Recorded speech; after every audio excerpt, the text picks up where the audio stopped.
In the ensuing election, Hitler does not get the majority he needs to rule. But soon after, he essentially seizes power. He then is free to launch preemptive strikes against other countries and wage a world war sold as patriotic.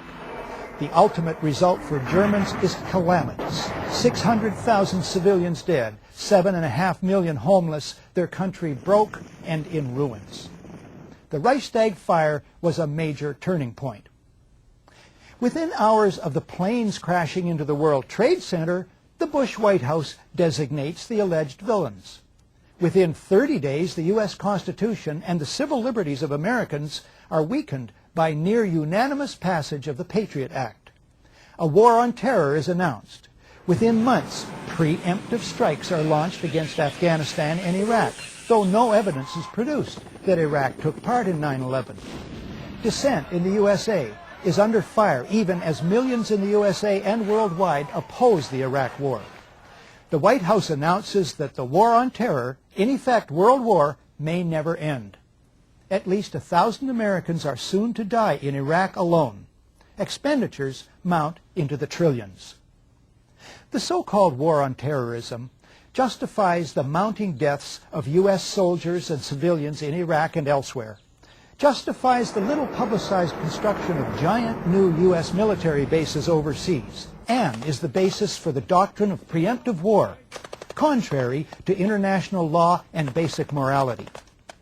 It's responsible for grotesquely ballooning deficits to pay for all this, debts being passed on to coming generations, and plans for even more expenditures on terror-fighting bureaucracies. The so-called war on terror is cited as the ultimate basis for sharp increases in domestic spying and reduction in freedoms and civil liberties at home and attempts to criminalize dissent. All this because the official authorized truth is that foreign terrorists attacked the USA on 9/11. As we tape this in the summer of 2004, fear grows as authorities and pundits predict more terrorist events on the scale of 9/11 or greater. The I word, inevitable, is increasingly used.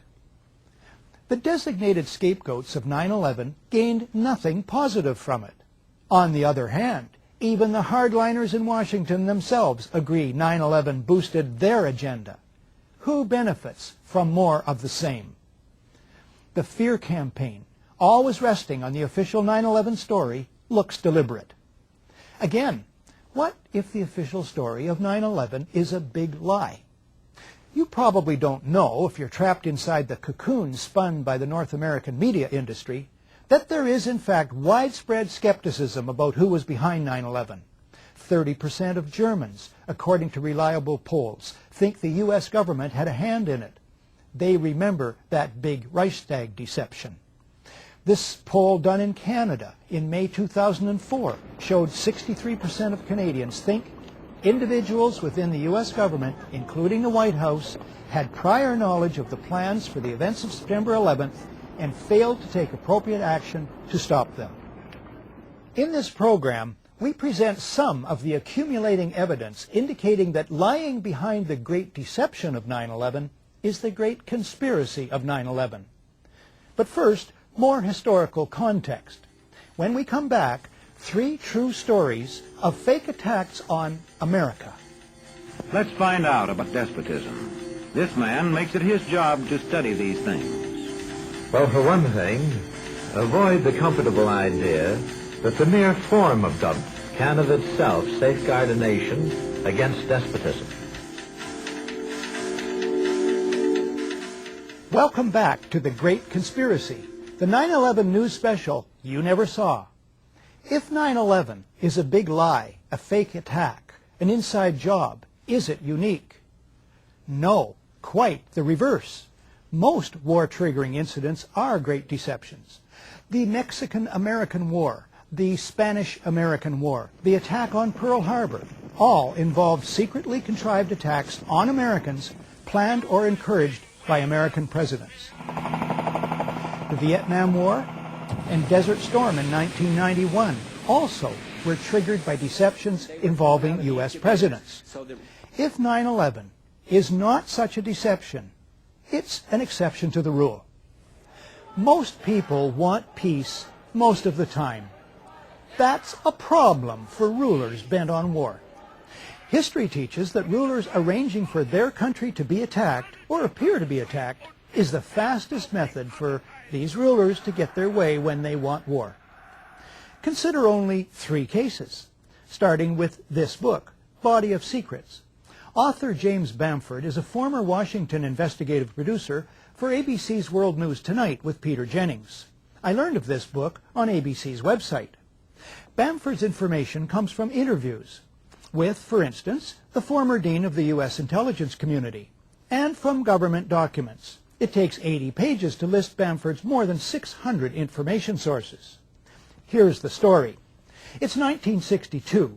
John F. Kennedy is U.S. President, Robert McNamara is Secretary of Defense, and Admiral Lyman Lemnitzer heads the U.S. Joint Chiefs of Staff.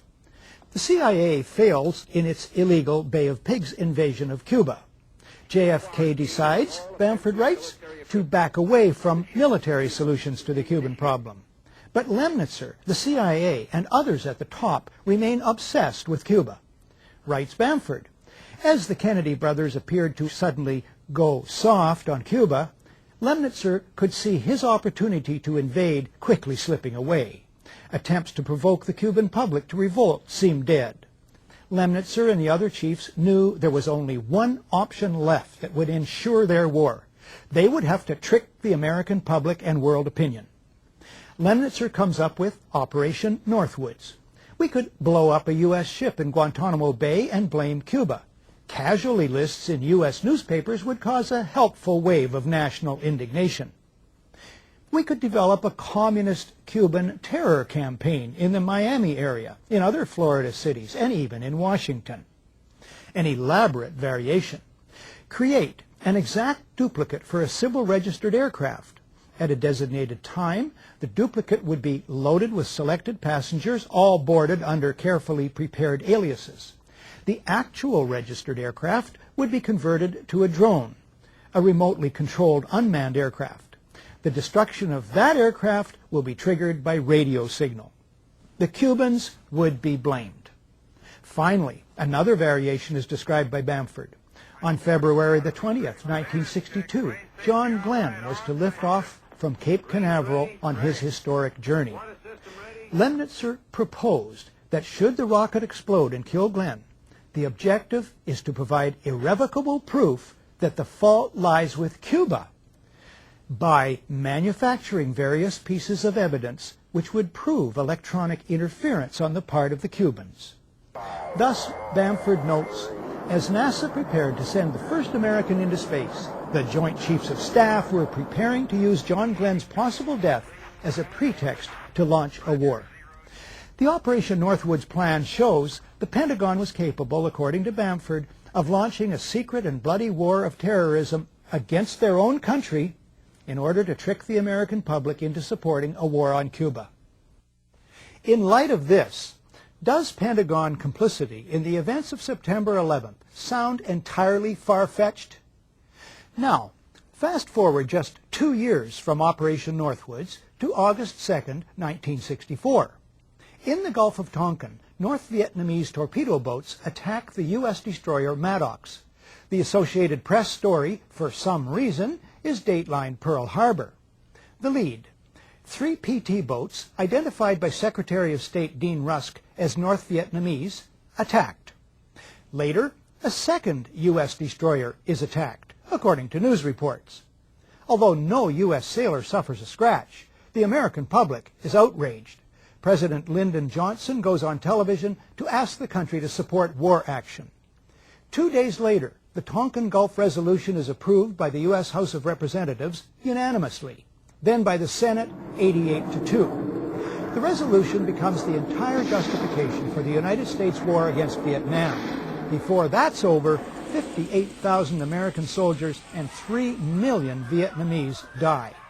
One small problem. There never were any North Vietnamese PT boats. The events never happened. As